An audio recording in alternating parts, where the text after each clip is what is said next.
sociedades y personas que nos dieron su apoyo para poder hacer este web.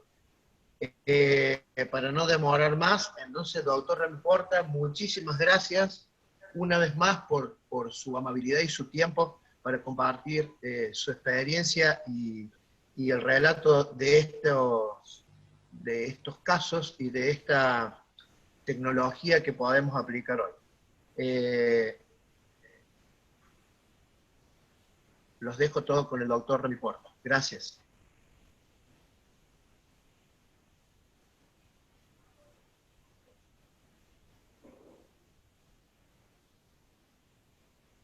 Bien, buenos días, buen día y encantado de estar con ustedes. Muchas gracias, doctor Bustos. Muchas gracias también al doctor Manuel España, que estuvo con nosotros hace muy poco, y también gracias a Ignacio Sastre por la colaboración. Para mí siempre es un placer hablar con ustedes, porque yo también he aprendido mucho de mis viajes y de mis estancias en Argentina. Tengo un grato recuerdo de esos viajes a Argentina y también en Brasil. Debo decir que este tema de las resecciones sublobares ya lo he tratado en otras ocasiones en Argentina. Ahí están esas 5 charlas, la última en el Congreso Argentino de 2 años, y debo decir que a veces me preocupa repetirme, pero siempre hay cosas nuevas. Incluso hasta hace 2 días pude incluir una diapositiva más de un análisis que salió en la Revista Europea de Cirugía Cardiotorácica, y es especialmente sorprendente que sea un tema que motive tanto interés, tanto técnico como conceptual. En esta charla, esos van a ser los puntos principales: nomenclatura y tipos, una breve nota histórica, los análisis más actuales, la diferencia entre la segmentectomía y la resección atípica, tanto conceptual como pronóstica, los ensayos clínicos en curso, algunas notas sobre las evidencias frecuentes, cómo localizamos el nódulo en nuestro hospital, y luego las conclusiones e indicaciones de las 2 técnicas. Esto es muy evidente quizá para cirujanos torácicos, pero puede ser que haya algún neumólogo o algún oncólogo, y por eso quizá esto sea importante también para ellos. Estas resecciones de menos de un lóbulo se han llamado de muchas maneras, seguramente hay más. Pero lo importante es saber que hay 2 tipos: la segmentectomía, que es una resección anatómica, y la resección atípica, que no lo es. Esta es la segmentectomía clásica. Hay que extirpar un segmento que es una unidad anatómica bien definida, que tiene una arteria, un bronquio y que comparte vena con el segmento vecino. Por tanto, en la segmentectomía clásica estándar hay que preservar esta vena, como se ve aquí, en la cara del plano intersegmentario del segmento que se queda dentro. Y mirando desde el bronquio de la arteria se puede ir separando el plano intersegmentario. Sin embargo, cuando hablamos de cáncer de pulmón, hay que tener en cuenta que los bronquios y los vasos llevan una red linfática perivascular. Si en un caso de cáncer, que puede estar aquí, por pequeño que sea, nos llevamos el bronquio y la arteria, pero dejamos la vena intersegmentaria, nos dejamos todo este haz broncovascular linfático que puede contener células tumorales. Y de hecho, si se hace así, podría ser una explicación de por qué las resecciones segmentarias tienen mayor riesgo que las lobectomías. Por tanto, los japoneses nos recomiendan hacer la segmentectomía ampliada en casos de cáncer de pulmón, llevándonos la vena intersegmentaria. Y como más allá de la vena intersegmentaria no hay plano intersegmentario, lo mejor es hacer esta ampliación con una suturadora mecánica para no dejar fugas aéreas o hemorragias en el tejido pulmonar. Una resección atípica es aquella que no sigue ningún plano anatómico, que puede interesar uno o varios segmentos. Este es un caso ideal para resección atípica, el diagnóstico de nódulo pulmonar. Si había duda, hay más, pero en este caso uno era suficiente y esto resultó ser una metástasis de un sarcoma uterino.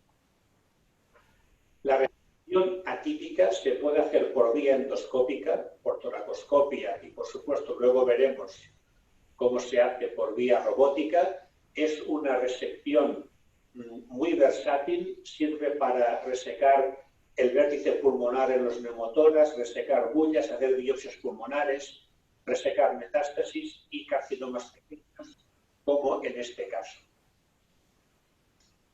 Ya luego la resección de precisión de Perelman, que es la que ahorra más parénquima. Para este nodulito pequeño se hace una extirpación del parénquima pulmonar con electrocoagulador o con láser si se tiene, aunque realmente el láser no es necesario, y se hace pues un cráter en el pulmón. Y muchas de estas resecciones no hace falta suturarlas. Nosotros la mayoría las suturamos, pero si se comprueba que no hay hemorragia ni fuga aérea, no hace falta suturarlas. Y son muy útiles. Por ejemplo, en este lobo superior, estas dos resecciones atípicas en forma de precisión de Perelman de dos tumores adenocarcinomas sincrónicos evitó resecciones mayores. En este caso, se hubiera necesitado realizar una pirámide basal o casi una lorectomía, pero esta paciente tenía 7 adenocarcinomas primarios en ese pulmón y de esta manera pudimos conservar mucho parénquima. Bien, breve historia. Solamente 4 datos. Ya sabemos todos los cirujanos que la primera neumonectomía con éxito se realizó en 1933, pero también recordemos que hasta los años 60 la neumonectomía era la resección indicada para cualquier tipo de cáncer de pulmón, independientemente del tamaño.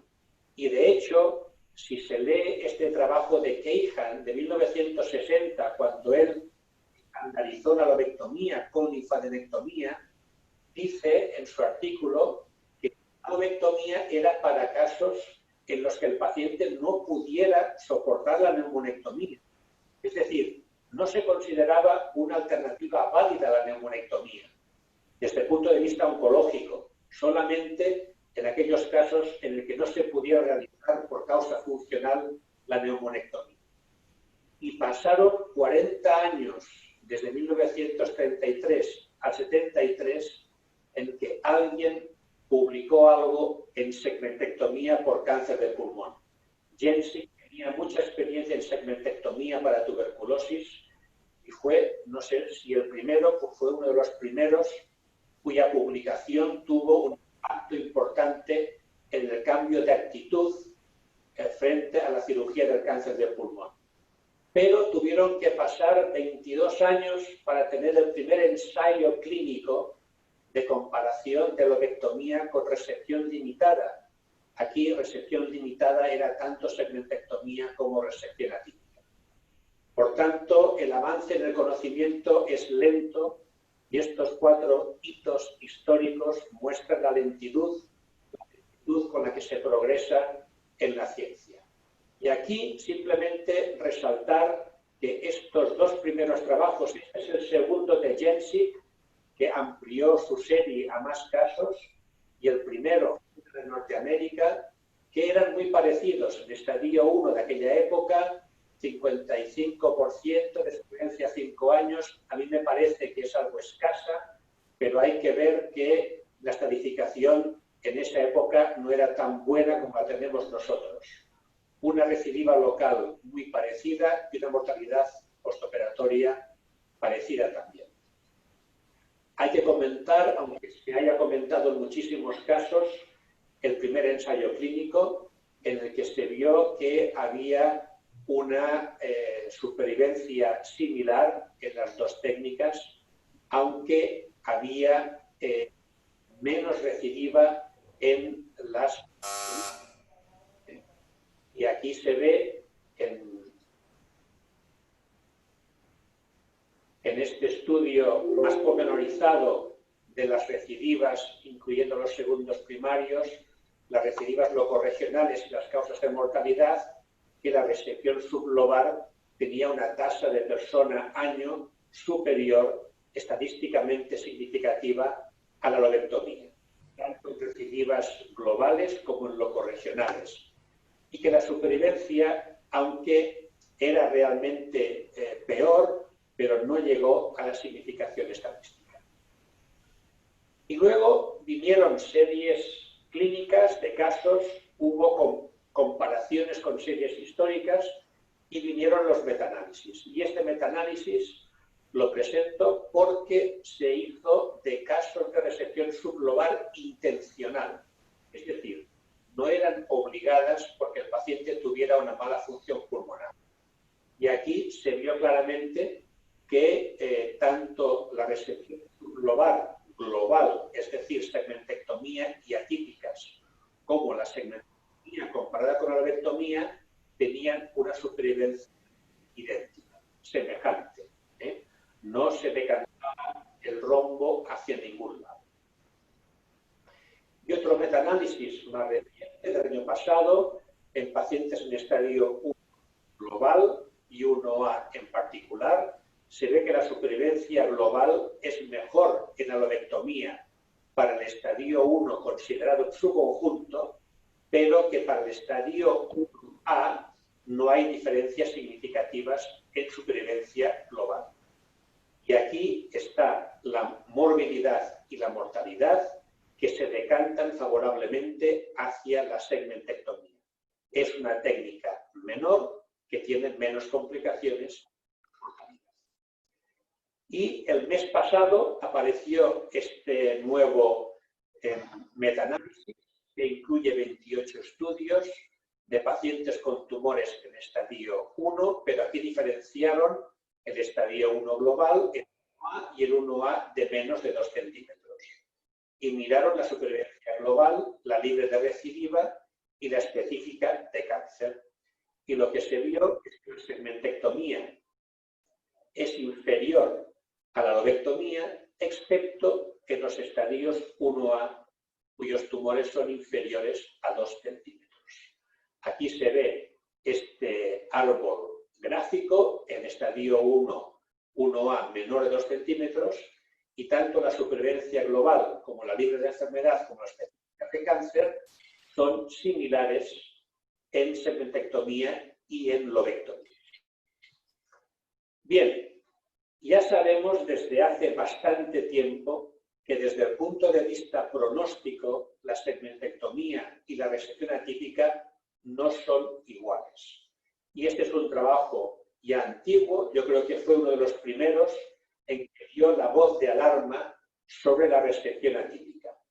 Y aquí vemos que las resecciones atípicas tienen márgenes inferiores a 1 centímetro con mayor proporción y tienen más recidivas locales y más recidivas regionales.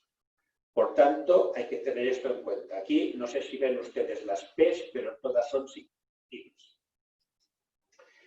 Un segundo trabajo, algo más reciente, lo mismo. Supervivencia por cáncer y recidiva local son mucho mayores en las resecciones muy inferiores, la supervivencia en resecciones atípicas y muy superiores las recidivas locales comparadas con las segmentectomías. Y la supervivencia a 5 años también es inferior y la recidiva local es superior de forma significativa.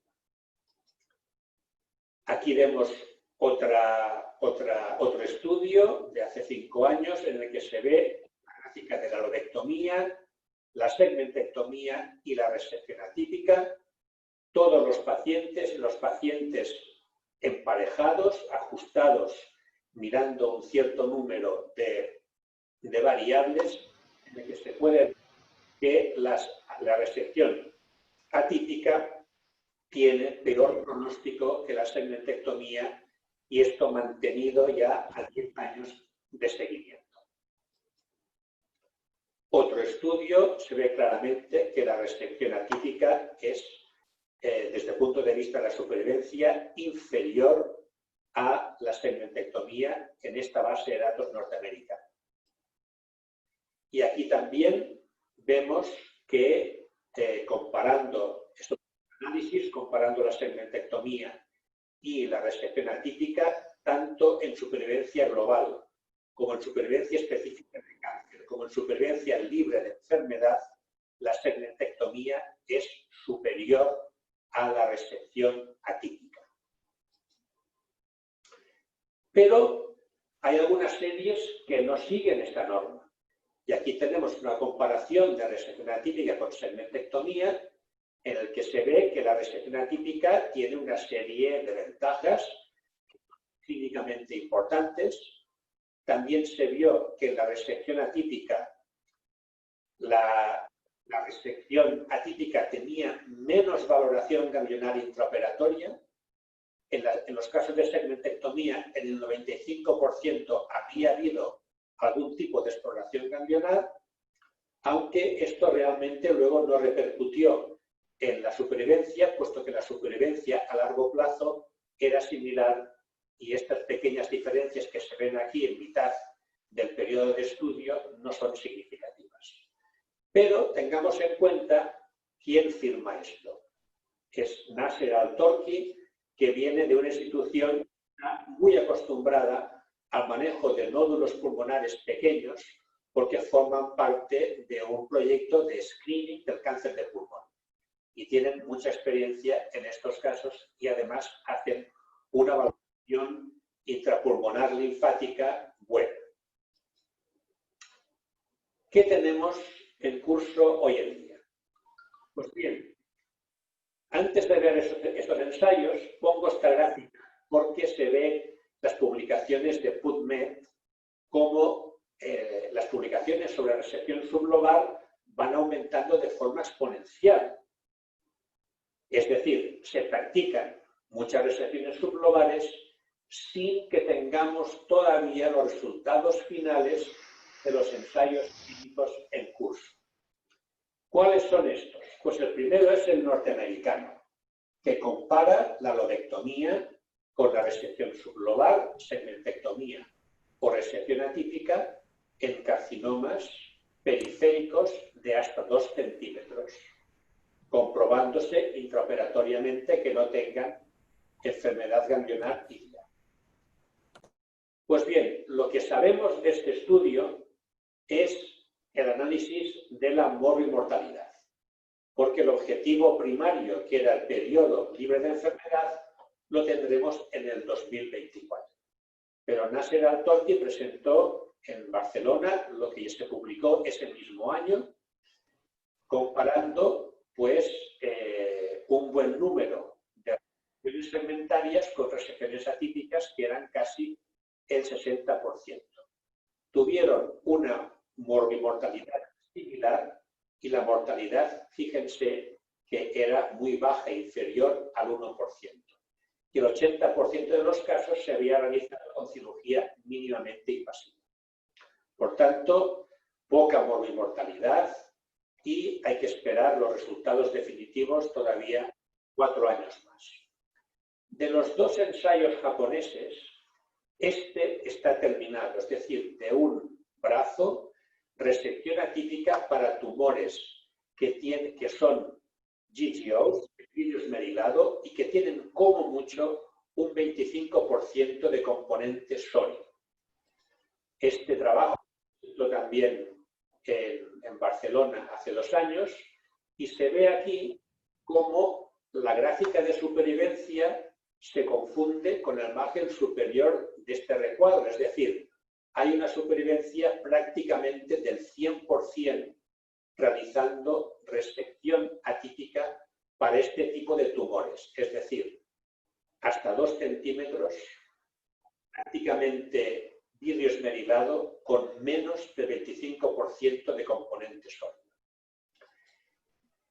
Este trabajo, es decir, el que trata de tumores sólidos de hasta 2 centímetros y compara la lobectomía y la segmentectomía, tenemos el seguimiento hasta los 5 años de la serie global, pero no está diferenciada entre lobectomía y segmentectomía porque falta seguimiento.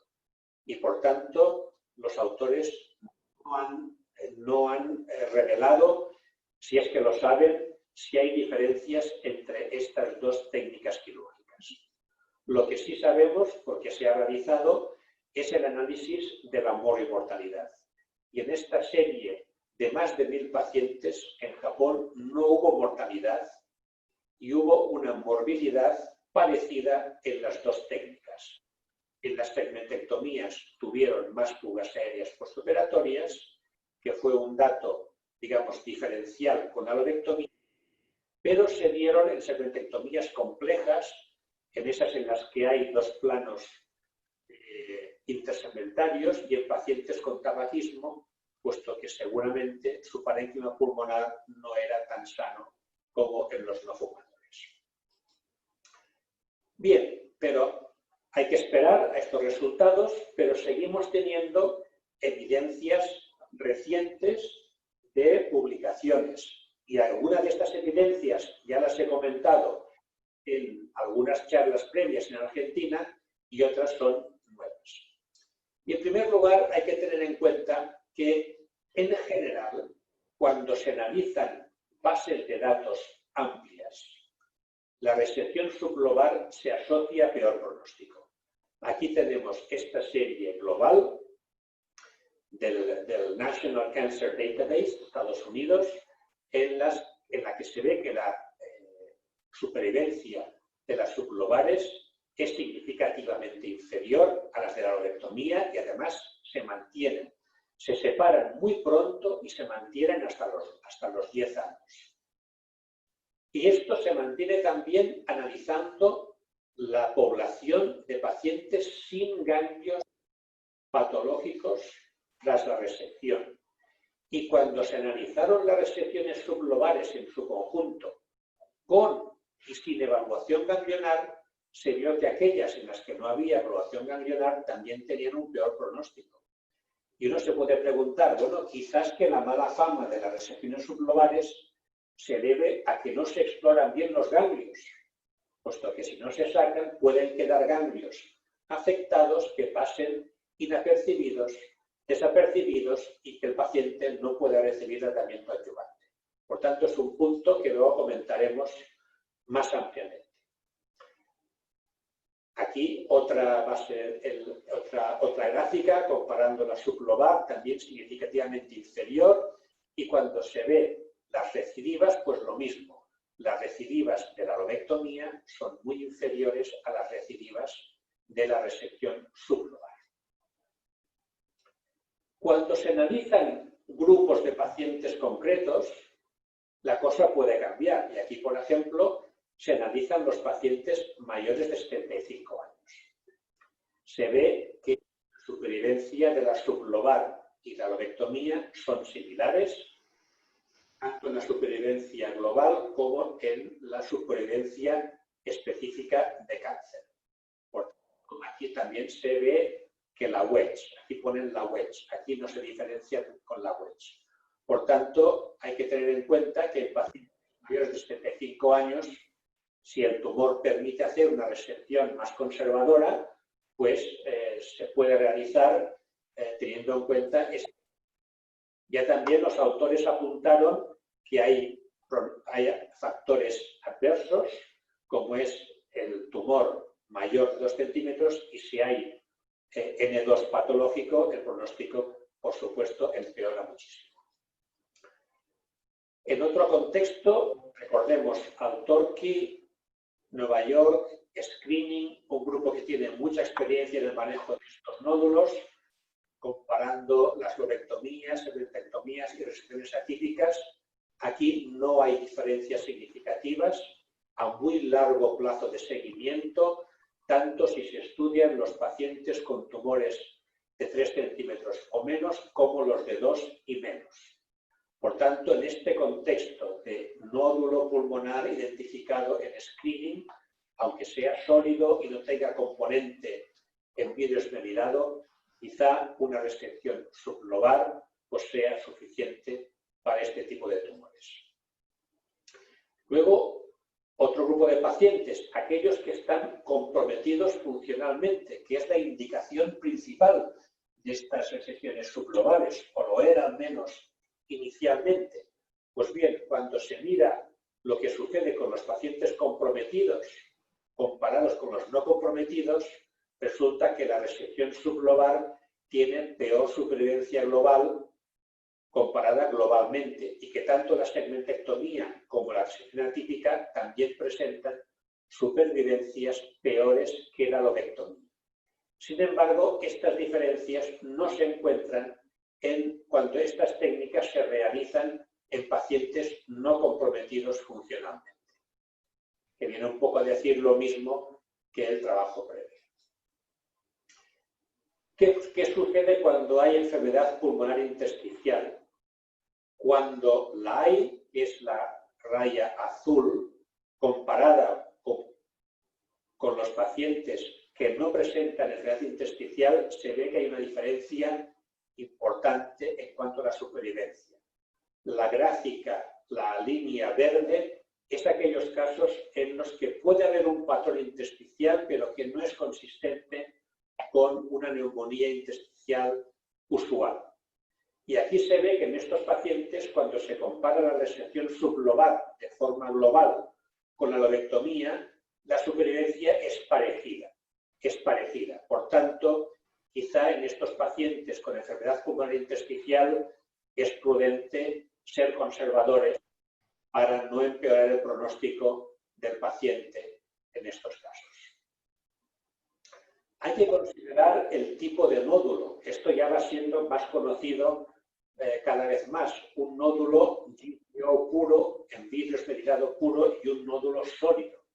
Cuando se comparan estos dos nódulos, y aquí el que contiene aire se definió con un más de 50% de parte no sólida, la supervivencia a 5 años comparada con el sólido es muy importante. 95%, 69%. Y la recidiva es prácticamente inexistente en estos tumores que tienen aire en su interior, mientras que es muy frecuente en los tumores sólidos. Aquí se ven las gráficas como aquellos pacientes con tumores que tienen aire, que no son sólidos, la supervivencia global y libre de enfermedad es muy superior a la de los tumores sólidos cuando se realizan resecciones sublobales. Y hay un elemento nuevo, relativamente reciente, del 2015. Bueno, esto ya se conocía, nos dicen los psicólogos, pero cuando se vio la implicación pronóstica, saltaron las voces de alarma, porque se vio que estas células que están más allá del límite tumoral que ve el patólogo bajo el microscopio y que pueden ser pequeños grupos de células o células aisladas o complejos celulares dentro de los espacios aéreos y que se presentan en casi un 40% de adenocarcinomas pequeños, de hasta 2 centímetros, resulta que tienen implicaciones pronósticas que se desconocen. Ante esto, hay dos posturas diferentes, que están además muy polarizadas. Hay un grupo de patólogos liderado por el doctor Travis, en cuyo servicio se definió esta diseminación por espacios aéreos, que piensan que es una forma verdadera de diseminación tumoral. Mientras que los otros patólogos piensan que es un artefacto, no propiamente una forma de diseminación. De todas formas, tenemos esta tesis, esta antítesis, Pero en lo que coinciden los dos grupos es que la presencia de estas células diseminadas, de una forma o de otra, empeoran el pronóstico. Y esto se ha confirmado en todos los tipos celulares, adenocarcinoma, escamosos, neuroendocrinos, etc. ¿Qué es lo que sucede? Que cuando se realiza una resección sublobar y hay células diseminadas en los espacios aéreos, la recidiva es mucho mayor que cuando no hay células diseminadas. Pero estas diferencias de las recidivas no suceden en las lobectomías. Se ven aquí, hay lobectomías que tienen células diseminadas por el espacio aéreo, pero no comporta un empeoramiento del pronóstico frente a aquellos tumores que no presentan diseminación de estas células. Por tanto, quizá nos tengamos que replantear también las indicaciones de las resecciones sublobares en presencia de células diseminadas en el espacio aéreo. Quizá habría que hacer más exploraciones operatorias de congelación para intentar identificar si hay o no células en los espacios aéreos. Esto es muy reciente, hay que madurarlo porque no hay criterios fijos sobre esto. Y el papel de la linfadenectomía, ya he empezado a decir antes que quizá el peor pronóstico de estas resecciones subglobales se deba porque la operación no es óptima desde el punto de vista conceptual oncológico, porque no se ha realizado una disección ganglionar sistemática. Y aquí vemos tumores muy pequeños, de hasta 2 centímetros. Cuando no se realiza disección ganglionar, el pronóstico empeora significativamente, tanto específico de cáncer como global. Aquí igual, no hay linfadenectomía, no hay linfadenectomía. ¿Qué pasa con el número de ganglios? Esto es interesante. Aquí, sin linfadenectomía, pero a medida que vamos sacando más ganglios de 1 a 3, de 4 a 6, de 7 a 8 y más de 9, vemos que la supervivencia se incrementa. Por tanto, de una forma u otra, estamos clasificando mejor los casos, estamos dando tratamiento adyuvante a quien se lo merece, mientras que si no se saca ningún ganglio, no sabemos si quedan ganglios afectados dentro del tórax. Aquí igual, atípicas y segmentectomías con más o menos de 7 ganglios. En la serie completa, juntando atípicas y segmentectomías, cuando hay más de 7 ganglios, el pronóstico es significativamente mejor. Y lo mismo sucede cuando se analizan por separado las resecciones atípicas y las segmentectomías. Por tanto, las resecciones sublobares hay que tener muy presente no perder de vista el concepto oncológico de resección pulmonar, que es sacar el tumor, pero hacer una linfadenectomía. Aquí vemos también diferencias significativas cuando no se realiza la linfadenectomía en las resecciones sublobares. Aquí, en las resecciones lobares hay tendencia a tener mayor evaluación ganglionar que en las sublobares.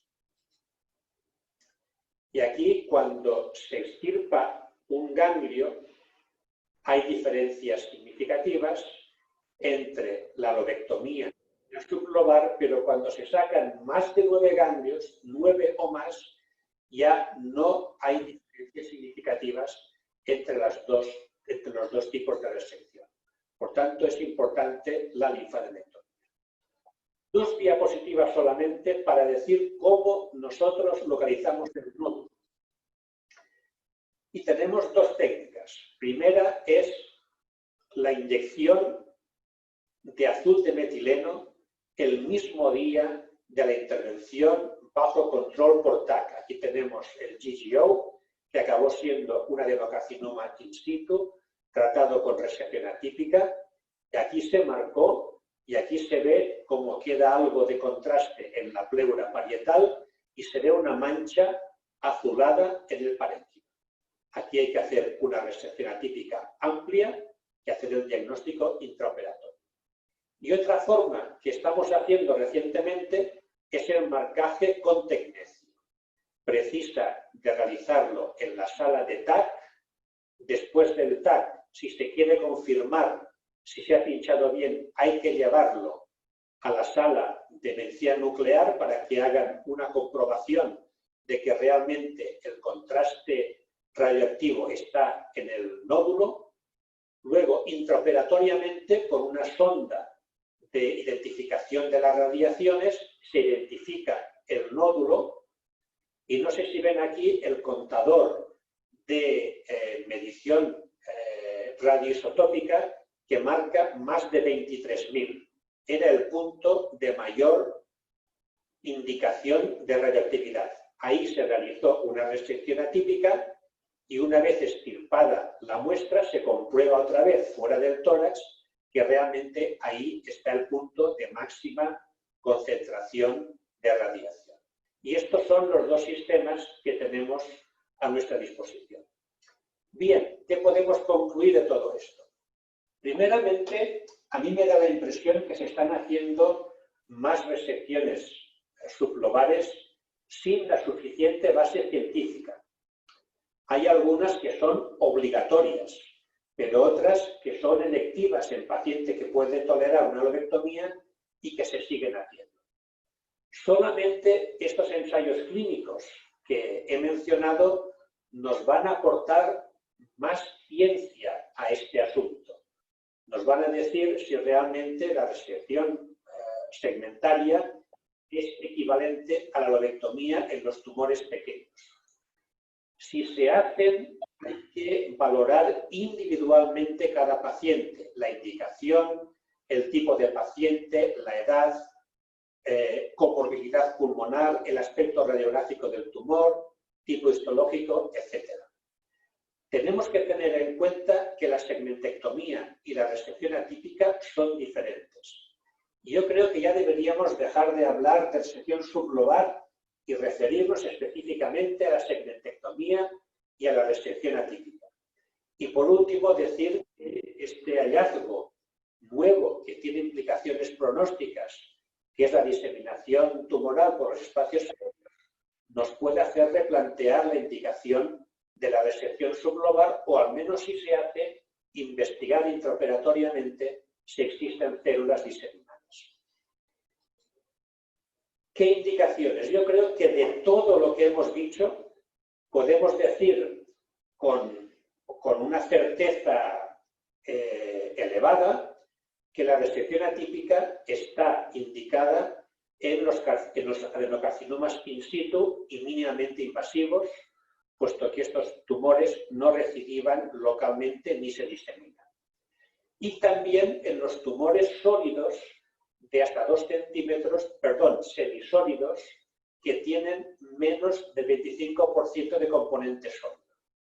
Y por supuesto, cuando no se puede hacer otra cosa. Y que las segmentectomías se podrían indicar cuando el paciente no tolera la lobectomía, en tumores sólidos de este tamaño, pero en situaciones complejas, por ejemplo, doble tumor, en el mismo pulmón o bilateralmente. Segundos carcinomas primarios, en español decimos, no hay 2 sin 3. Si tiene 2 cánceres y vive lo suficiente, puede tener un tercero. Por tanto, hay que ahorrar parénquima. Y en la enfermedad intersticial. Y quizá, a la falta de este estudio, de este ensayo japonés, en las lesiones sólidas de hasta 2 centímetros, sobre todo si se diagnostican en un programa de screening. Y recordar siempre con algún tipo de linfadenectomía. Ideal, la disección ganglionar sistemática, pero si no se hace, al menos un muestreo dependiendo de la localización lobar del cáncer. Muchas gracias. Y para finalizar esto, no vamos a tener más remedio que aprender a hacer segmentectomías. Es mi impresión. La segmentectomía se va a consolidar para ciertas indicaciones. Yo he tenido que aprender segmentectomías ya de muy mayor. Y este es un libro excepcionalmente bueno hecho por estos dos doctores que han tenido a este doctor Noriaki Tsubota como maestro, que sin duda es la persona que sabe más sobre segmentectomías del mundo. Y estos han seguido su ejemplo y han hecho un magnífico atlas que nos sirve a nosotros para aprender a hacer las segmentectomías actualmente. Muchas gracias.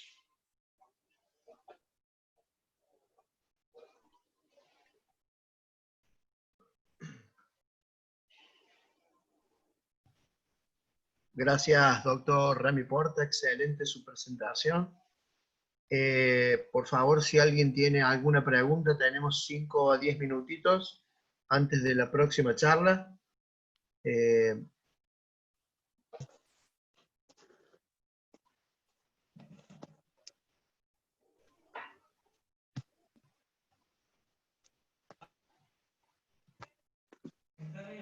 Hola, ¿cómo le va? Buenos días. Quería saber primero si podía saludar un ratito a Rami antes de entrar al quirófano. Estoy a punto de entrar al quirófano. Mariela, buenos días, ¿qué tal? Buenos días, Rami, te felicito. La verdad que es un placer poder hablar contigo y quiero... no me estoy viendo, no sé si tengo el video Mariela, parado. por favor, más cortito porque necesitamos la pregunta del resto. Sí. Quería nada más que saludar y decir que es un placer ver este webinar y la verdad que espero poder revisarlo de nuevo porque es siempre muy difícil saber bien cuál es la indicación exclusiva entre una resección sublobar y las segmentectomías. La verdad que quedó clarísimo y bueno, no es fácil a veces decidir cuándo un GGO es quirúrgico, así que ha cambiado un poco el tema del pensamiento nuestro también. Antes se esperaba mucho en el tema de los GGO, yo creo que todo esto ha cambiado un poco el pensamiento nuestro también. Eso nada más. Muchas gracias, Mariela. Muchísimas gracias, nos vemos. Gracias a todos. Doctor Remy Porta, tengo una pregunta del doctor Carlos Capitán Funes. ¿Cuál sería el riesgo de irradiación para el equipo quirúrgico con la marcación del tecnesio? Sí. Los compañeros de medicina nuclear nos han dicho que no hay riesgo, que la cantidad es tan pequeña que realmente no sufrimos ningún riesgo. De hecho, no nos ponemos esos delantales plomados que se utilizan cuando se utiliza la radiografía intraoperatoria. Tenemos el pijama normal de quirófano sin ninguna protección. Perfecto. Otra preguntita más, Ramón. ¿Ustedes usan Gamma Prop intraquirúrgico o, como mostraste en la foto, sacan la pieza para después controlar que esté ahí el nódulo? Sí, se pone dentro del tórax y se va, digamos, rozando por encima de la superficie pulmonar hasta que se encuentra el punto de máxima irradiación. Y esto se puede hacer tanto en cirugía abierta como toracoscópica. De hecho, en esta diapositiva era un caso hecho por toracoscopia. Se introduce por un puerto y se identifica, se hace la resección atípica y una vez se saca fuera del tórax la resección atípica, se comprueba que exista realmente el nódulo con la máxima irradiación. Perfecto. Doctora Durán, ¿usted quiere hacer alguna pregunta? Sí, Mario, Sí. ¿puedo hacer una... Buen día, Mario. Habla el doctor Repetti. Buen día, José. Quería preguntarle al doctor, que me pareció muy buena su exposición, y yo no he tenido el conocimiento exacto como lo tiene él, la diferencia entre la segmentectomía y la resección atípica, porque yo creo hacer siempre una resección atípica. y lamentablemente no encuentro los límites anatómicos de la segmentectomía. Bueno, para la unidad anatómica menor del pulmón es el segmento. Cada segmento tiene un bronquio segmentario, una arteria segmentaria y una vena que comparte con el segmento vecino. En ese plano venoso hay un plano de disección que permite extirpar el segmento tirando de su bronquio. Claro. Esto los que hacían cirugía de la tuberculosis lo dominaban muy bien. Yo eso lo vi hacer en mi residencia y realmente parece mentira, pero tirando del bronquio se va separando el segmento y uno se queda con el segmento en la mano. Hay que ir coagulando o ligando las venas que salen del segmento que nos llevamos y que van a la vena intersegmentaria. Lo que pasa es que en casos de cáncer de pulmón nos tenemos que llevar esa vena, hay que hacer una segmentectomía ampliada. Y como esa ampliación ya no va por el plano intersegmentario, puesto que va más allá, la recomendación actual es que se hagan con suturadoras mecánicas, porque si no, quedaría una superficie cruenta que daría muchas fugas aéreas. Perfecto. Me alegro. ¿Alguna otra pregunta? ¿Puedo usar Mario ahora? Sí, por favor. Hola Ramón, ¿cómo estás? Hola, ¿qué tal? No, la verdad que es todo un tema el de la marcación, porque los nódulos a veces no es tan sencillo de ubicar y bueno, es realmente una cuestión no menor tener en claro, digamos, dónde está el nódulo y qué segmento abordar. La verdad es que hemos probado con todo y no nos ha ido demasiado bien con nada.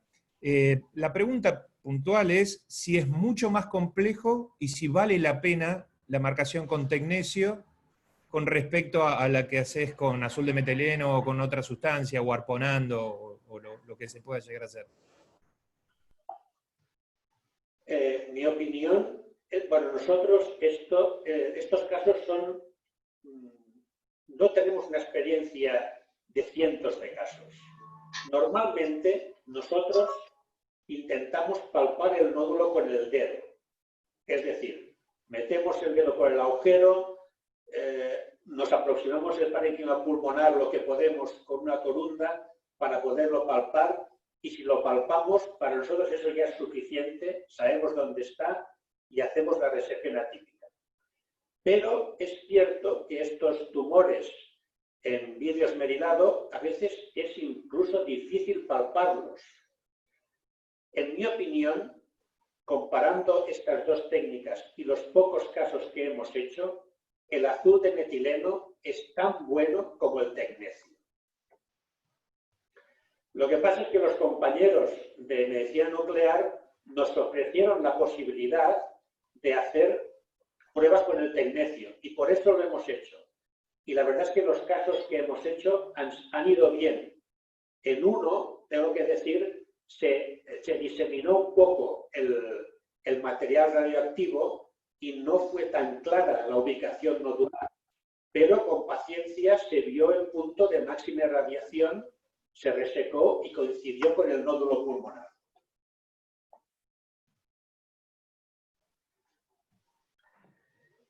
Doctor Remiporta, una pregunta del doctor Héctor Rivero. En nódulos con estas características de permeación linfática de 2 centímetros como tamaño y N0, según su criterio, ¿completa mía si el funcional lo permite? A ver, un tumor de 2 centímetros con N0.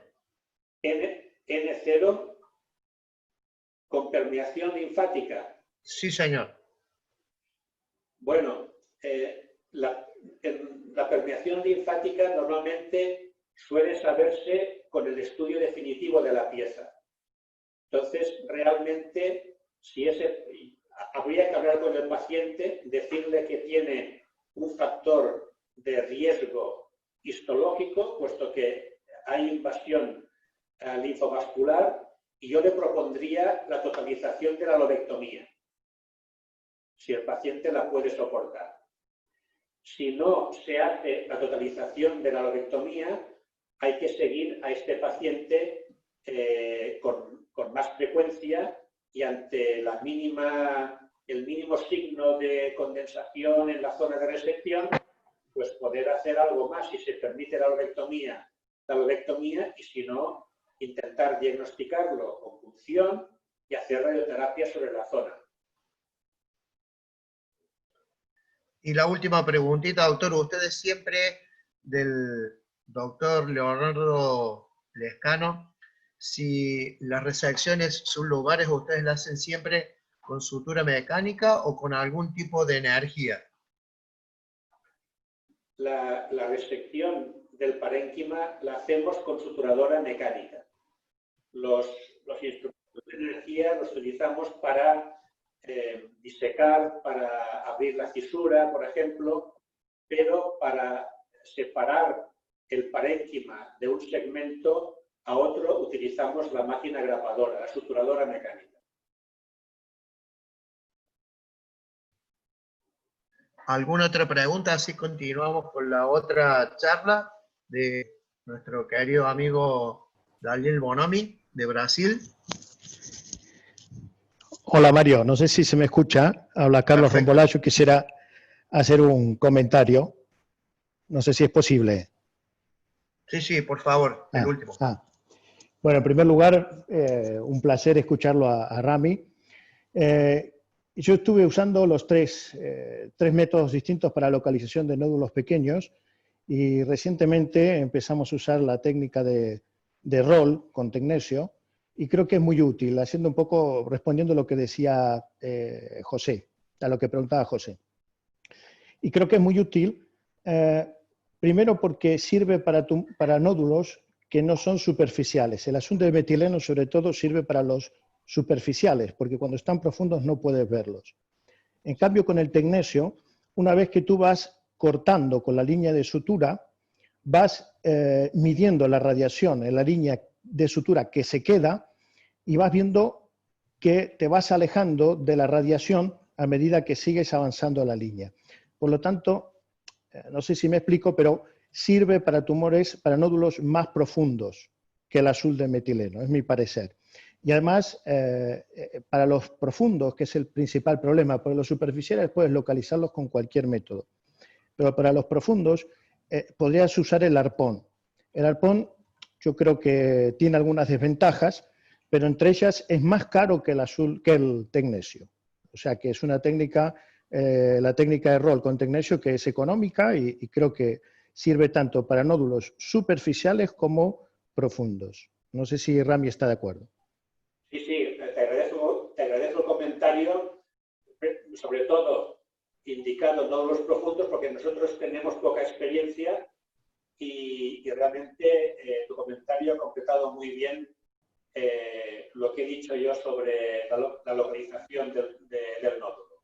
Muchas gracias. A ti, a ti. Bueno, gracias por todas sus preguntas. Daniel Bonomi, bienvenido. Agradecemos tu participación y tu experiencia y tu tiempo. Intentaremos resolver el problema de la traducción, pero si no, iremos respondiendo las preguntas. Um abraço. Ok, muito obrigado. É uma honra estar aqui nesse evento seu, Dr. Mário, com o professor Rami Porta. Eu vou tentar falar um pouco mais da parte, mostrar alguns vídeos de cirurgia, porque a aula do Dr. Rami Porta já cobriu tudo de segmentectomia. Se tiver algum problema na apresentação, peço que me fale, viu, Mário? Não tenho conflito de interesse para essa apresentação. Eu entendo que nada na oncologia mais evolui do que a oncologia torácica. Em poucos anos, né, em 10 anos, as coisas estão todas modificando, né? A gente já tem um protocolo de screening, a gente consegue estadiar melhor nossos pacientes, né? O EBUS está cada vez mais presente, pelo menos aqui no Brasil está chegando.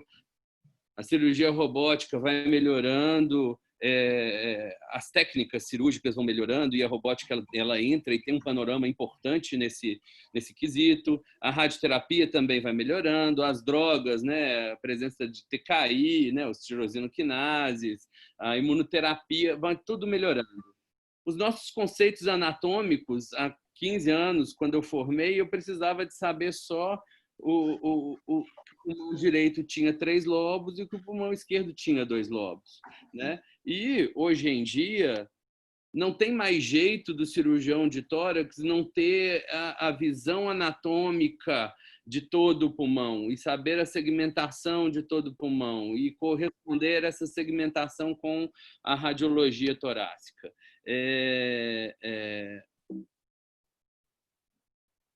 Hoje, o tratamento do câncer de pulmão, ela, na verdade, já é antigo esse conceito, mas o objetivo principal do tratamento do câncer de pulmão é a ressecção da extensão pulmonar comprometida e sempre pensando numa linfadenectomia loco-regional radical, né? A IALSC tem trabalhado para isso, né? E cada vez mais a gente vê a importância tanto da ressecção completa, com as margens negativas, e essa adequação linfonodal, né? A gente tem percebido cada vez mais que a gente vai falando na linfadenectomia também. Nosso objetivo é acabar com as ressecções incompletas e as incertas. Então, a gente tem que melhorar, o cirurgião ele tem que melhorar nesse tema.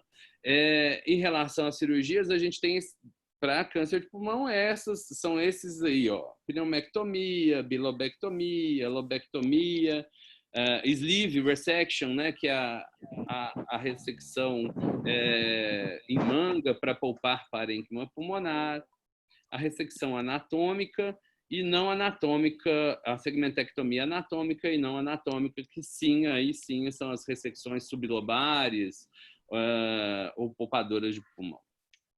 E para a gente fazer isso, a gente tem diversos approaches, né? Diversas maneiras de fazer.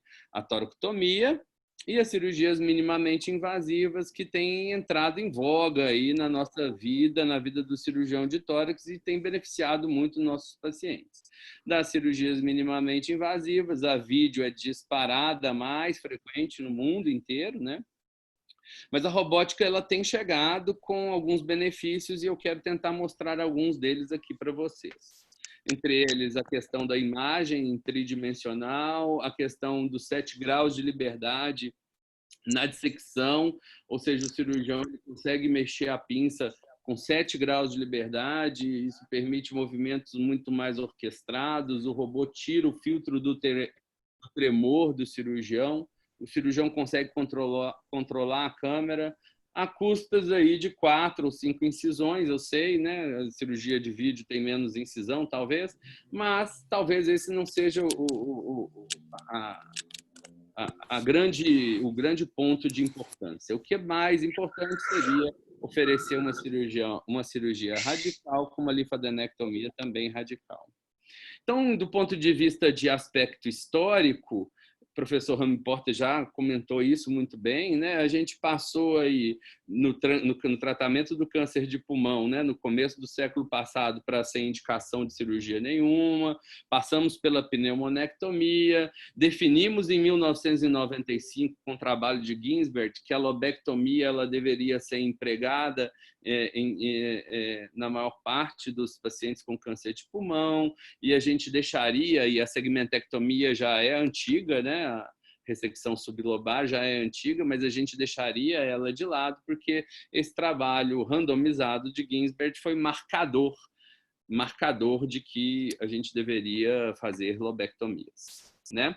E agora, recentemente, com o desenvolvimento de outras coisas, a gente vai falar do screening, vamos falar da radiologia mais precisa, a gente tem falado mais da ressecção limitada, né? A principal indicação até hoje da ressecção menor ou sublobar é o paciente que tem um comprometimento pulmonar, ou seja, já tem um grau de disfunção respiratória respiratória que impede que a gente realize uma lobectomia nele. Mas eu tenho que falar isso, eu acho isso importante, a cirurgia minimamente invasiva está mudando esses parâmetros também. Então, esse é o conceito da ressecção sublobar. O professor Rami já mostrou muito claramente, né, a questão da ressecção dos ramos, né, do brônquio, da artéria e da veia para determinado segmento. E por que o cirurgião de tórax ele tem que estar atento a isso, né? Cada vez mais a gente vai fazer screening nos nossos pacientes, e o screening está reduzindo a mortalidade dos nossos pacientes. Cada vez mais a gente vai fazer diagnóstico de doenças iniciais, porque a tomografia tem sido cada vez mais utilizada, como essa paciente, por exemplo, um achado ocasional dessa lesão com componente sólido, talvez um pouco mais do que 50%, em torno de 50% de componente sólido, ao redor do componente de vidro fosco. Então, o cirurgião ele está tendo mais programas de screening, a tomografia está mostrando mais lesões pulmonares, e esse conceito novo da patologia, né, que em 2011 chegou para a gente, né, novos conceitos, novos adenocarcinomas chegaram para a gente, né, que a gente não via isso antes, né, na década passada, né? O adenocarcinoma in situ, o adenocarcinoma minimamente invasivo, né? São tipos de tumores que a gente consegue correlacionar muito bem com a tomografia e nos quais a gente já percebe que existe uma sobrevida muito boa se feita a ressecção, né? Então, eu vou mostrar esse primeiro caso, é um caso de uma paciente do sexo feminino, com um achado ocasional, essa lesão aí em vidro fosco, ela repetiu a tomografia. Tá ouvindo, Mário? Tá tranquilo? Tudo bem, pode continuar. Essa paciente repetiu a tomografia em 3 meses, mas porque ela estava angustiada de ter uma lesão que poderia ser uma lesão maligna. E ela não aguentava. Ela falou, Daniel, eu não consigo conviver com essa lesão. A tomografia de 3 meses mostrava a mesma lesão, né, no lobo superior esquerdo, e aí a gente optou por tratamento cirúrgico dessa paciente. Aí a linfadenectomia, se vocês veem, a gente vê a traqueia, o brônquio principal esquerdo, a gente tenta descer o máximo na linfadenectomia. Eu sei que não é o tema dessa aula, mas a cirurgia robótica, nisso, ela realmente, para quem vive a cirurgia robótica, ela é fascinante, a gente consegue cada vez mais, vai melhorando a nossa curva de aprendizado na linfadenectomia. Depois, e sempre é assim, a gente começa com uma linfadenectomia bem feita, a gente sabe que esse tipo de lesão tem pouca metástase linfonodal, mas é muito importante a linfadenectomia para a técnica da cirurgia robótica.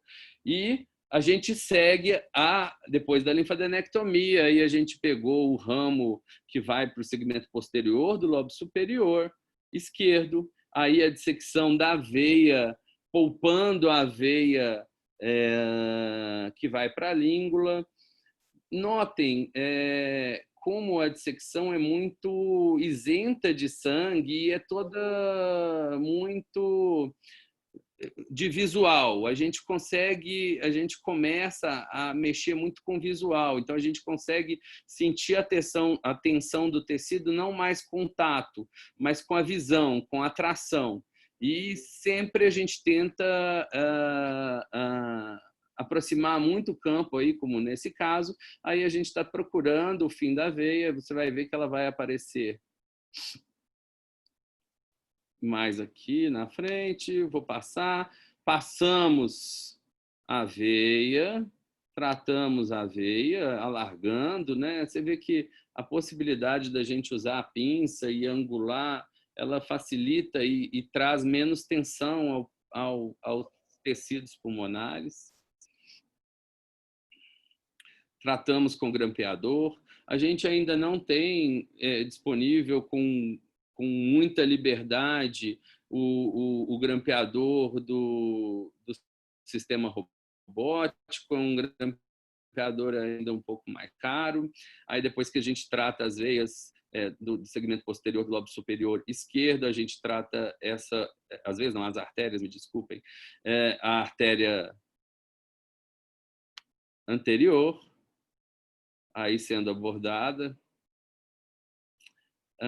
Não ter o grampeador robótico ainda é um fator limitante que atrapalha um pouco a gente, porque cirurgião, qualquer movimento muito pequeno aí que o colega faz, é um movimento muito grande para o cirurgião que está no console, né? Então, talvez a única coisa que a gente tenha que melhorar na robótica para esse tipo de procedimento mais complexo. Aí, por fim, a gente define o brônquio, poupando o brônquio da língula, né? Tracionamos e colocamos aí o grampeador. Importante é só definir que a gente marca aí o parênquima, né? A gente já tem uma noção onde é, claro, mas a gente marca o parênquima que a gente tem que ressecar. E aí, com o ar, né? E aí, depois de marcado o parênquima, a gente entra com o grampeador. Né? Para esse tipo de procedimento de segmentectomia, uma coisa tem que estar muito clara. A gente tem que ter um nódulo muito bem posicionado dentro do segmento que vai ser operado, né? Essa paciente evoluiu sem intercorrências, aí a expansão pulmonar, ó, sendo feita do segmento que ficou. Ok, e a retirada da peça. Bom, então, veja bem, é uma paciente que, a princípio, poderia ser acompanhada, sim, não tenho dúvida disso, mas ela mesma não ia conseguir fazer um acompanhamento tomográfico, ela pediu para tirar a lesão, e a gente achou, então, um adenocarcinoma in situ, como a gente pensava que poderia ser mesmo, com áreas fortemente sugestivas de invasão mínima. Então, assim, já com sinais de um adenocarcinoma invasor. O conceito na ressecção sublobar, a gente tem que ter, primeiro, não dá para fazer para qualquer pessoa. O tamanho é muito importante, ou seja, se a lesão é muito grande, ela vai se aproximar da margem de ressecção, e isso a gente tem que evitar. Então, a lesão tem que ser menor do que 2 centímetros. Esse é o ideal, e aí os trabalhos estão mostrando mais ou menos isso. Outra coisa, a lesão tem que ser mais periférica, porque quanto mais central, também, novamente, ela vai se aproximando da margem de ressecção. Então, o tumor, o tamanho do tumor, a localização, o tipo histológico, como a gente viu, né, um pouco antes e também na aula do professor Rami. E envolvimento linfonodal, né? A gente não pode ter envolvimento linfonodal quando a gente fala em cirurgia para câncer de pulmão menor do que um lobo, né? Menor do que uma lobectomia.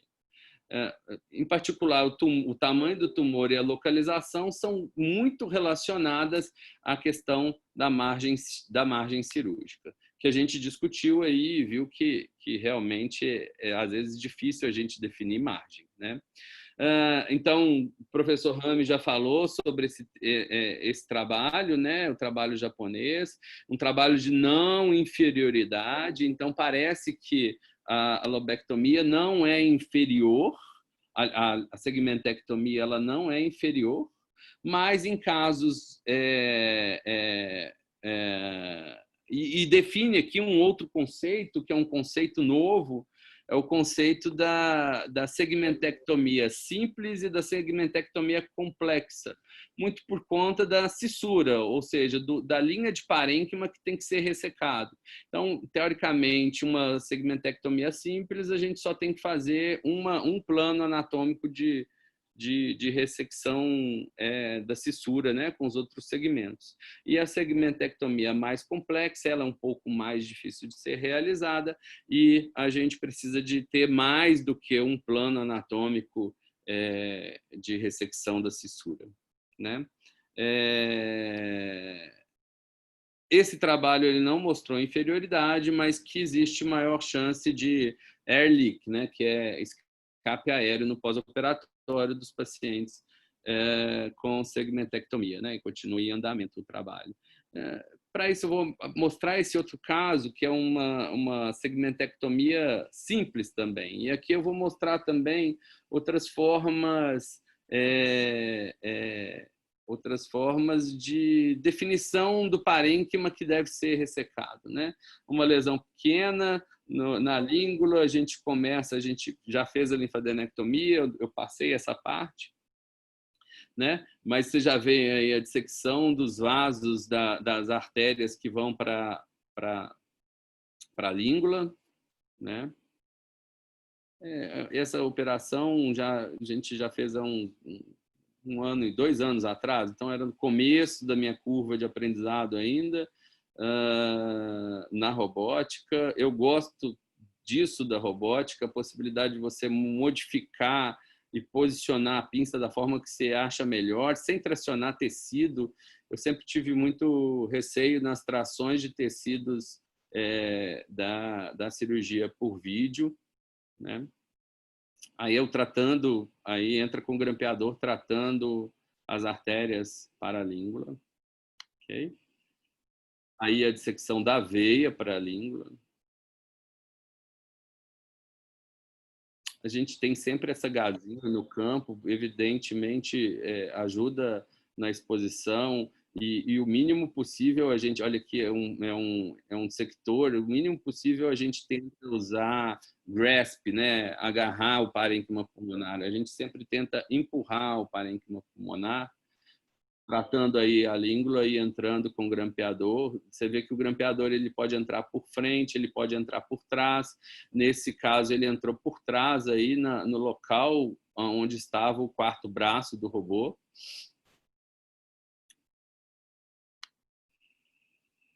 Tratando então a veia. E aí a dissecção do brônquio, né? E aqui a robótica dá show. Você consegue dissecar no plano da cartilagem, você vai liberando o brônquio para cima, dissecando em direção ao pulmão, né? Então, o que permite maior margem e mais tranquilidade para você definir qual é o tecido que você tem que dissecar e reparar, né? Passar um pouco mais para frente. Mais para frente. A gente, nessa dissecção, esse é um tipo de operação que a gente fez com um robô que a gente chama da Vinci Xi. Então, a gente usa essa pinça, que é uma pinça chamada Tip-Up, aqui, ó, ela está aqui com o nome dela. A gente usa muito a Maryland, que aqui na mão direita, e a Cadieri, que é essa outra pinça. E aí a gente separando o brônquio da língula, certo? Você vê que é uma dissecção bastante limpa, né? Um campo cirúrgico muito limpo, a gente repara. Bom, a questão da margem aqui, eu acho que eu já tratei o brônquio, passei, você me desculpa, mas eu já tratei o brônquio e aqui a gente injetou o indocianina green para a gente definir aonde o parênquima está vascularizado. Como a gente já tinha tirado a vascularização que vai para a língula, a gente vai marcando aí aonde que estava vascularizado e essa vai ser a nossa linha de sutura. Dá para a gente... Não é fundamental utilizar o indocianina green, mas te ajuda na localização e na definição do plano de cissura, que deve ser tratado e a gente usa endogrampeador para isso. Vou agora entrar aí. E aí o endogrampeador entrando no plano e a gente aumentou um pouco o plano, vocês viram aqui, né, para garantir uma margem adequada e suficiente para o tratamento da lesão. Certo? E aí o fim da ressecção e depois a expansão do pulmão que fica. Esse também é um trabalho aí americano, né, que já também de não inferioridade, também com um número de pacientes muito bons, né, 357 para ressecção lobar, 340 para sublobar. O professor Rami Porta já falou também desse trabalho de não inferioridade. Parece que a segmentectomia pode ser utilizada nesses pacientes. Então, cada vez mais a gente vai, o médico, o cirurgião de tórax, vai ter esse tipo de paciente na nossa frente, né? Essa paciente, 64 anos, com uma lesão, com várias lesões em vidro fosco. Ela tinha um passado de câncer de mama e um passado de um câncer inicial de vesícula que ela operou uma colocistectomia e achou a lesão, né? E olha o tanto de lesões de parênquima, um vidro fosco, outro vidro fosco marcado, e essa lesão que estava no lobo médio. Eu não vou mostrar o filme desse procedimento, porque foi uma lobectomia média, mas antes a gente confirmou histologicamente, e as outras lesões em vidro fosco estão em acompanhamento já há 2 anos, e a paciente vai muito bem, graças a Deus. Eu vou mostrar esse caso, é um caso de um tumor carcinoide, mas mais para mostrar uma basilectomia e como a gente consegue, e o campo cirúrgico e a visão estável permite com que a gente faça esse tipo de dissecção, que a gente vai ver no plano anatômico muito claro aí. Isso é uma dissecção da veia por trás, gente. A veia pulmonar inferior por trás. Então, aqui a gente tem a veia para o 6º segmento, né? A gente está tirando o linfonodo entre a veia e lá atrás o brônquio, né? E aqui a veia que vai para a base do pulmão direito, nesse caso, ok? Sempre a robótica ela é muito exacerbada a necessidade nossa de fazer linfadenectomias, né? Assim, a gente sempre até fala muito isso. Não sabe o que fazer, tira linfonodo que a exposição vai aparecer, né? E aí a linfadenectomia sendo feita, aí o tratamento da veia que vai só para a base, você vai ver que a gente entrou, está poupando aqui a veia do 6º segmento subindo. Essa visão é muito clara para a gente lá no console cirúrgico, tá certo? Então agora a gente vai virar o paciente de lado, o 4º braço está aqui expondo, ajudando a exposição do brônquio, e aí do outro lado a gente vai encontrar o fio, né, que a gente deixou para marcar ali e para tratar a veia, vocês vão ver agora. Sempre o braço expondo, a exposição é muito... Olha aí, achou a veia e poupando a veia do 6º lá para cima, entrou para grampear, grampeou, e aí a gente disseca agora a artéria da base, trata a artéria que vai, né, basilar, né, poupando a artéria do 6º. E, por fim, o brônquio, o brônquio da pirâmide basal. Sempre uma dissecção muito, muito clara, né? Um campo, no meu entendimento, até bastante limpo. E olha como a veia do 6º está indo direto lá para o 6º e está sendo quase totalmente dissecada, né? Liberada. E, por fim, o parênquima, que realmente, eu concordo com todos vocês, é a parte mais complexa aí do nosso tratamento. A questão da localização, essa é uma questão que tem que ser debatida mesmo, né? Adorei a questão do tecnécio, o azul de metileno é uma boa opção, mas o que tem de melhor mesmo ainda é a localização anatômica e a palpação. O indocianina green e a injeção endoscópica do indocianina green podem ajudar. O Langmark, né, que é o anzol, né, que alguém falou, é muito interessante também. Do ponto de vista das considerações oncológicas, o que eu penso é que a ressecção sublobar ela deve ser considerada e deve estar no pensamento do cirurgião, porque cada vez mais vai existir pacientes para que a gente participe da propedêutica diagnóstica e terapêutica desses pacientes. Mas a gente vai deixar esses pacientes com doença inicial e com função pulmonar limitada, cardiopulmonar limitada para segmentectomia, ou os pacientes com GGO, né, que é o ground glass opacity, né, lesões em vidro fosco com componente sólido, né? Os adenocarcinomas in situ e minimamente invasivos é uma boa indicação junto da linfadenectomia, uma boa indicação para segmentectomia anatômica. E os tumores pequenos, invasivos, mas localizados bem na periferia do pulmão, né, para a gente ter certeza de margem e sempre pensar na linfadenectomia também. Mário, era isso que eu queria falar. Estou às ordens. Assim, muito obrigado por me convidar. Eu fiquei fascinado. Queria mostrar mais coisas de vídeo. Tem mais coisas de vídeo para mostrar, mas assim, eu estou muito feliz de poder estar aqui junto do professor Rami Porta, com vocês aí da América Latina e mostrar um pouco da nossa experiência de cirurgia robótica, que é um tema que me fascina muito. Obrigado. Daniel, muchas gracias. Muito obrigado por tua apresentação. Sempre um prazer ter vocês dentro desses web. Por favor, los que tengan alguna pregunta la pueden hacer tranquilamente. Si Daniel hay alguna parte que no entiende, yo se la traduzco. Tienen abierto para poder preguntar cuando ustedes quieran. Falei muito rápido, Mário? Não, Daniel, tudo bem. Eu vou aceitar as perguntas do pessoal aí. Eu te faço a pergunta em português. Ok.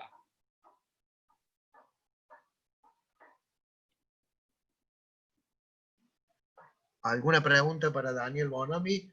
Daniel, a gente utilizou o India-Sanina Green quando a gente fez um trabalho em linfonodo sentinela em câncer de pulmão. Só um pouquinho. La pregunta fue que nosotros usamos India-Sanina Green cuando empezamos el trabajo de ganglio centinela en cáncer de pulmón y necesitábamos el gamma prop para poder ver el recorrido de los vasos linfáticos hacia el ilio y ahí saber cuál es lo que había que biopsiar. Pode falar, Daniel.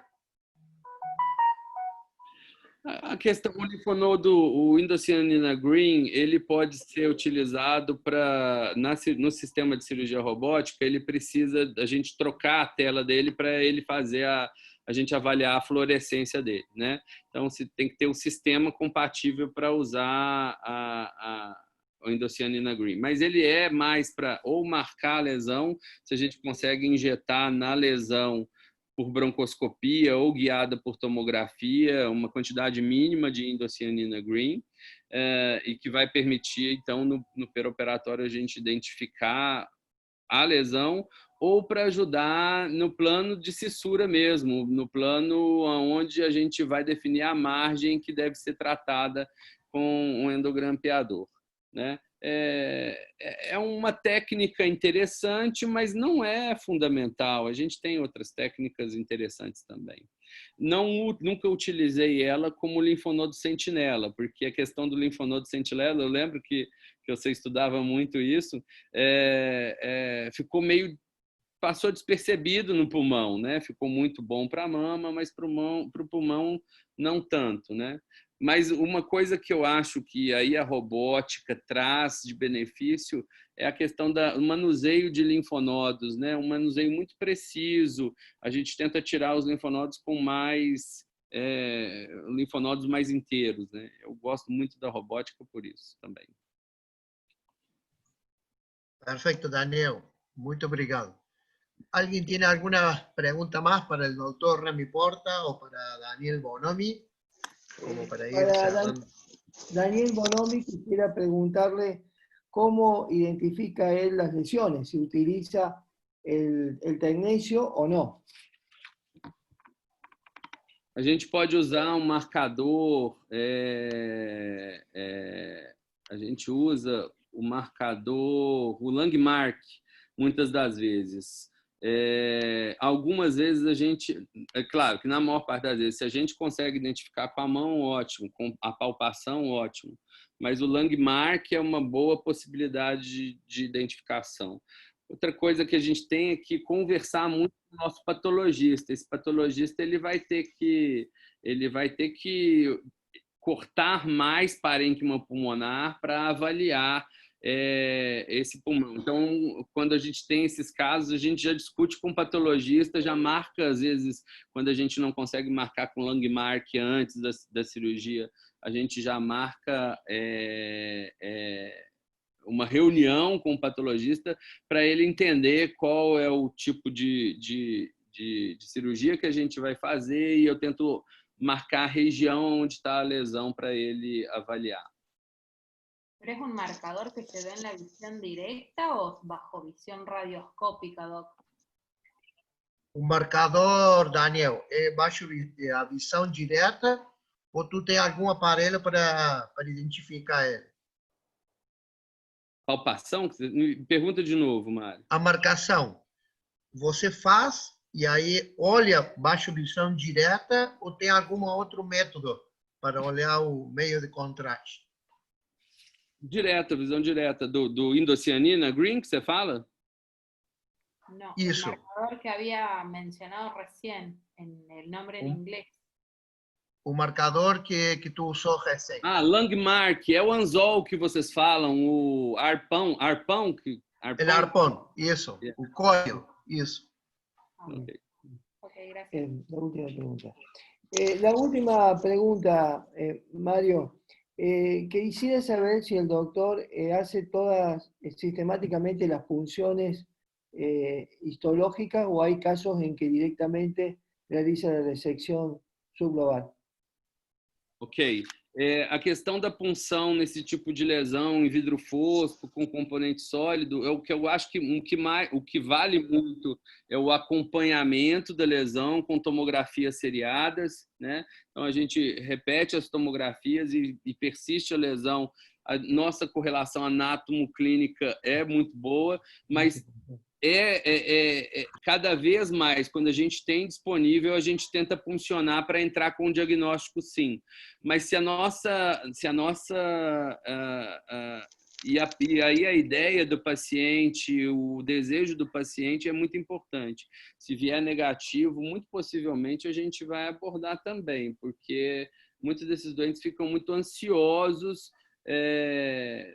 A gente sabe de ter um possível tumor lá, eles ficam angustiados, às vezes, de manter acompanhamento tomográfico. Sempre que possível, puncionamos. Siempre que posible se funciona y si no, hace la resección. Una pregunta para Daniel y para el doctor Rami Porta de Estela Martínez, que es un gusto tenerla entre nosotros, es si a pesar del GGO puro, recomiendan acompañar la resección de linfadenectomía. ¿Entendió bien, Daniel? Sim, o GGO puro, a tendência é acompanhar, né? Alguns pacientes a gente vai operar, mas a gente sempre faz com linfadenectomia. Há um mês atrás saiu uma publicação de GGO com doença metastática para o linfonodo. Então, assim, apesar da gente saber que a chance é menor, pelo menos aqui para o lado de cá, a gente tem feito uma tendência de fazer linfadenectomia. Acho que o professor Rami Porta falou na aula dele também isso. Doctor Rami Porta. Doctor Rami Porta, la pregunta de Estela es para usted también. Los primeros GGO que nosotros extirpamos no hicimos linfadenectomía, porque por definición un adenocarcinoma in situ no es invasivo, no invade el parénquima pulmonar, ni los vasos, ni la pleura, ni los vasos linfáticos. Pero es cierto que quizá cuando tengamos más información, como acaba de decir el doctor Bonomi, sería prudente al menos realizar una linfadenectomía específica del óvulo, sacando algún ganglio de las estaciones linfáticas preferenciales según la localización lobar del GGO. Gracias, doctor. Mario, una Carlos pregunta. Rómbola. Sí, para ambos ponentes. Si tenemos un nódulo pequeño que está entre dos segmentos, no tenemos claro a qué segmento pertenece.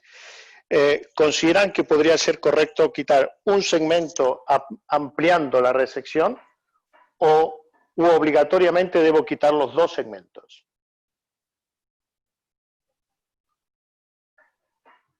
Bom, eu penso que talvez o ideal faria, se for o caso de segmentectomia, tentar a lobectomia, eu acho que talvez seja o ideal, mas dependendo do segmento que a gente tem, fazer a bissegmentectomia, né? Tirar os dois segmentos.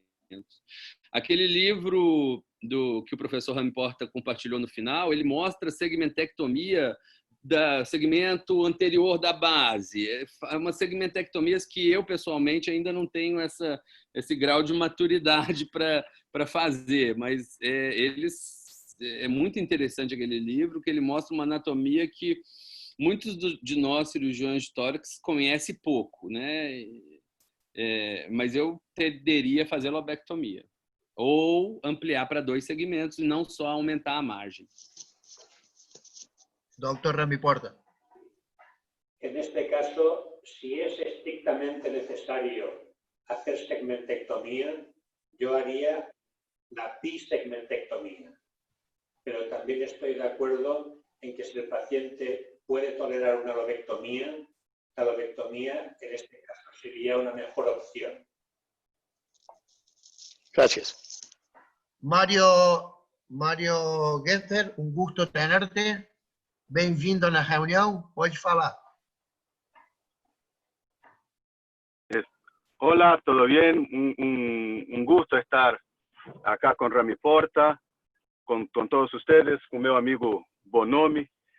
La pregunta es para los dos también y dice respecto a lo que creo yo con la realización de la segmentectomía, siguiendo la escuela japonesa, de hacer siempre que posible la segmentectomía extendida.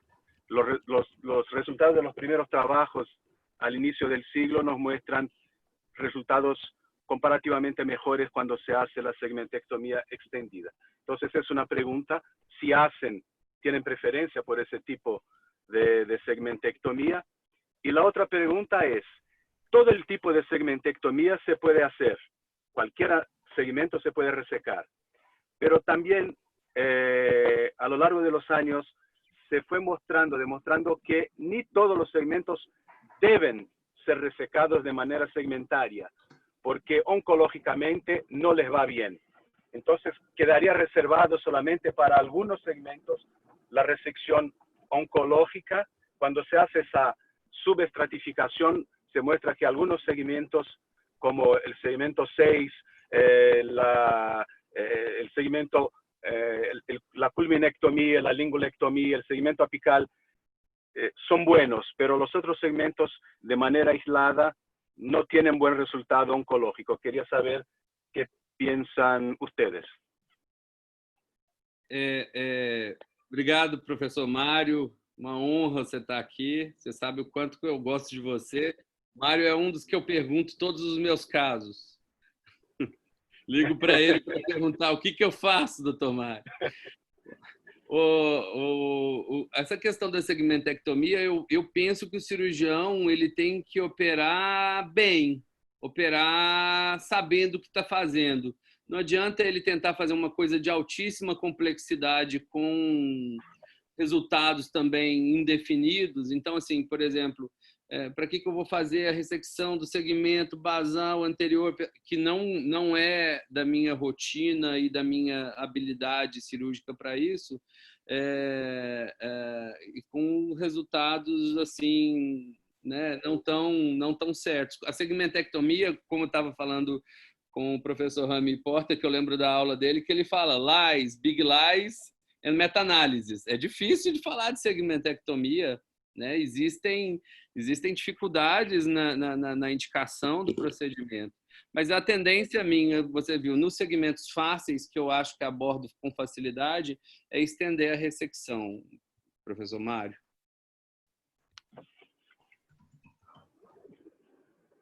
Obrigado, Bonomi. Doctor Rami Porta. Sí, nosotros somos partidarios de hacer la segmentectomía extendida, precisamente para llevarnos la vena intersegmentaria que puede tener en su red linfática perivascular, puede tener células tumorales. También estoy de acuerdo en que, aunque técnicamente se puedan resecar todos los segmentos, quizá no sea conveniente resecar algunos. En el trabajo de Suzuki, de morbimortalidad de las segmentectomías denominadas complejas tienen mayor fuga aérea. Es lógico, hay más planos de disección y hay más posibilidad. Yo creo que si hay que resecar un segmento basal o dos, es mejor hacer toda la pirámide basal, reservar el segmento 6.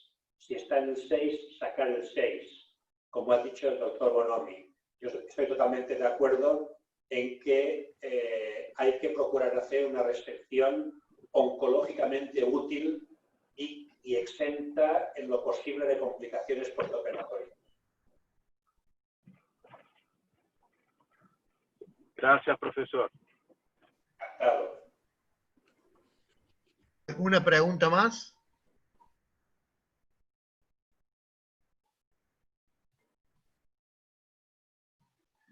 Bueno, si no hay más preguntas, desde ya agradecerle a todos los participantes por su tiempo. Doctor Rami Porta, muchísimas gracias. Daniel Bonomi, excelente amigo, muito obrigado por tua participação no evento, por teu tempo e por esses casos que tu mostrou. E com certeza que a gente vai ter mais oportunidade para mostrar teus casos e tua habilidade com a robótica. Muchas gracias para todos, muy amable. Nos vemos en el próximo web, que será el miércoles que viene, con el doctor Rami Porta nuevamente, con Estela Martínez, hablando de por qué no operar el N-NOS de entrada. Es a las 12 del mediodía y esperemos poder esta vez contar con que la gente de audio y cómputos pueda realizar bien la conexión con la traducción. Desde ya, muchísimas gracias a todos, un gran abrazo y nos estamos viendo. Muy amable. Obrigado. Muchas gracias.